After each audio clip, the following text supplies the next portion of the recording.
A wonderful T-shirt used to appear at powwows and other Indian gatherings. It is black with the silhouette of North America emblazoned in red and a simple caption, Indian Country. I have seen it worn by equal numbers of Indians and non-Indians. Like all superior graphics, its message is clear and simple. This vast region of the globe was once Indian country, all of it. Its message is also complex, bearing a suggestion of the word ought. The notion that this should still by right be Indian country, except for the inappropriate intervention of history in the form of wayfaring Europeans. Philosophers can argue whether history has an essential moral component or is, like the biological process of evolution, something more neutral than that. The Hopi linguist and anthropologist Emery Sakiakwaptiwa points out that his people have always known the Hopi's path through time would be littered with new things, new events. Some of these would be opportunities, some obstacles, in fact, usually both at the same time. The question for the Hopis has always been whether they could take advantage of the opportunities proffered and avoid the obstacles, incorporate the good and avoid the bad.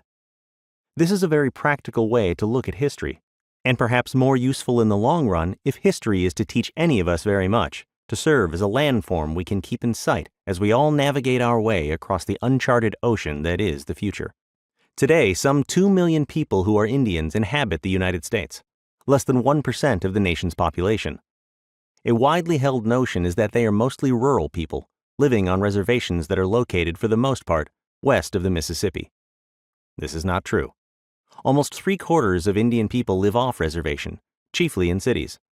The cities with the largest Indian populations are Los Angeles, Tulsa, New York, Oklahoma City, San Francisco, and Phoenix. Though these Indians live in the midst of American society, they are less visible in many ways than their relatives on the reservations. 2 million people may seem like a large number, but the Indian population has been far greater before European contact, as well as far smaller 100 years ago.